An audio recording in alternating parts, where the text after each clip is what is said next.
اس طرح سے جی اللہ تبارک و تعالیٰ نے فرمایا کہ روزہ اس لیے آپ لوگوں کو فرض کر دیا گیا ہے تاکہ آپ لوگ تقوی اختیار کرو. تو روزے سے تقوی حاصل کیسے ہوگا؟ ان دونوں کے درمیان ربط کیا ہے روزے اور تقوی کا؟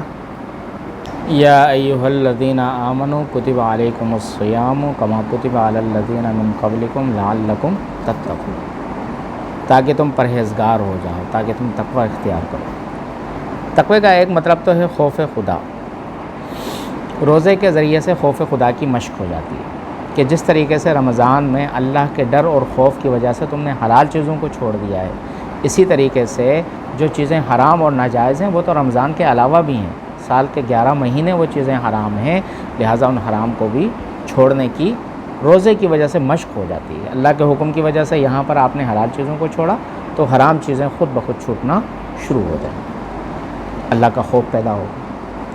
روزے کا دوسرا مطلب ہوتا ہے پرہیزگاری. پرہیزگاری کا مطلب کیا ہے کہ آدمی اس طرح سے زندگی گزارے جیسی زندگی اللہ کو پسند ہے، جو جنتیوں والے اعمال ہیں، جو اللہ کے نیک بندوں والے اعمال ہیں، جس کی وجہ سے صدیقین، شہداء، صالحین کی معیت حاصل ہوتا ہے. پرہیزگاری. جنت بھی اللہ نے متقیوں کے لیے بنائی ہے، ساری نعمتیں اللہ نے متقیوں کے لیے بنائی ہیں. تو یہ پرہیزگاری روزے سے کیسے حاصل ہوتی ہے؟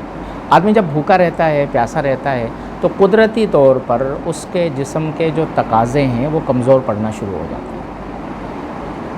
ایک آدمی ہے، وہ رمضان کے علاوہ میں ایک بات کر رہا ہوں کہ وہ بھوکا پیاسا ہے اور آپ اس کو کسی بھی کام کے لیے کہتے ہیں، وہ کہتا ہے یار میرے اندر تو ہمت ہی نہیں ہے. تو اس طریقے سے اس بھوکے اور پیاسے رہنے کی وجہ سے ہمارے جسمانی تقاضے، نفسانی تقاضے وہ کمزور پڑنا شروع ہو جاتے ہیں. شہوات کی طرف وہ میلان جو رمضان کے علاوہ ہوتا ہے وہ رمضان میں نہیں ہوتا. اس وجہ سے خود بخود آدمی برائیوں سے بچ جاتا ہے، روزے کی وجہ سے اس طرف میلان ہی نہیں ہوتا. تیسری بات یہ ہے کہ روزہ رکھنے کی وجہ سے ہماری مشابہت ہو جاتی ہے فرشتوں کے ساتھ. فرشتے نہ کھاتے ہیں، نہ پیتے ہیں، نہ ان کی کوئی جنسی خواہشات ہوتی ہیں. تو ہماری مشابہت اب ہوتی ہے ملکوت کے ملائک کے ساتھ، اور ملکوتی صفات جو ہے وہ انسان کے اندر پیدا ہونا شروع ہو جاتی ہیں. اور فرشتوں کو غصہ نہیں آتا، فرشتے کسی سے لڑتے نہیں ہیں، فرشتے جو ہے وہ کسی کا حق نہیں دباتے، فرشتے کسی کے ساتھ برائی ناانصافی نہیں کرتے، فرشتے جو ہے وہ کوئی بھی ایسا کام نہیں کرتے، نہیں کر سکتے جو اللہ تعالیٰ کو پسند. لا یعصون اللہ ما امرہم، اللہ نے جو حکم دیا اس کی کبھی وہ نافرمانی نہیں کرتے. تو اس کی وجہ سے ہمارے اندر ملکوتی صفات پیدا ہونا اور فرشتوں کی طرف ہمارا قرب جو ہے وہ بڑھنا شروع ہو جاتا ہے، جس کے نتیجے میں انسان کے اندر تقویٰ پیدا ہوتا ہے. ذرا اس بات پہ غور کریں کہ انبیاء کرام علیہم السلام، خاص طور پہ انبیاء سابقین، ان کے آپ جب حالات پڑھتے ہیں تو حضرت نوح علیہ السلام کے حوالے سے بھی یہ بات آتی ہے، حضرت آدم علیہ السلام کے حوالے سے بھی آتی ہے، بہت سارے انبیاء کے حوالے سے، حضرت داؤد علیہ السلام کے حوالے سے بھی آتی ہے کہ 5 جو ممنوعہ دن ہیں عید الفطر اور عید الاضحیٰ کے اور ایام تشریق کے، ان دنوں کو چھوڑ کر وہ ساری زندگی روزہ رکھتے تھے. حضرت داؤد علیہ السلام کے بارے میں آتا ہے کہ ایک دن رکھتے تھے اور ایک دن نہیں رکھتے تھے، جس کو صوم داؤدی کہتے ہیں، اور اسلام نے اس کو پسند بھی کیا. تو یہ انبیاء کرام مسلسل روزے کیوں رکھتے تھے؟ تاکہ ان کے اندر وہ روحانی قوتیں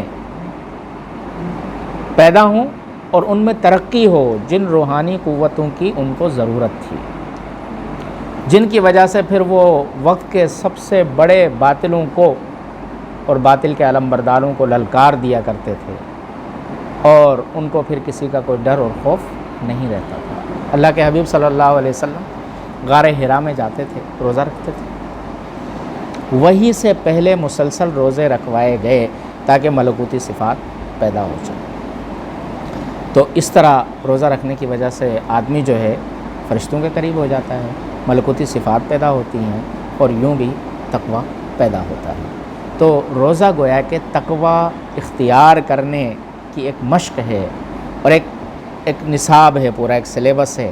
اور مجدد الفسانی رحمۃ اللہ علیہ نے لکھا ہے کہ اگر کوئی آدمی 30 دن جو رمضان کے ہیں، اگر یہ 30 دن اہتمام کر لے، برائیوں سے بچنے اور نیکیاں کرنے کا اہتمام کر لے اس 30 دن، تو اس کی برکت سے پھر اس کے باقی جو سال کے 11 مہینے ہیں وہ بھی اسی ڈگر پر گزرنا شروع ہو جاتے ہیں.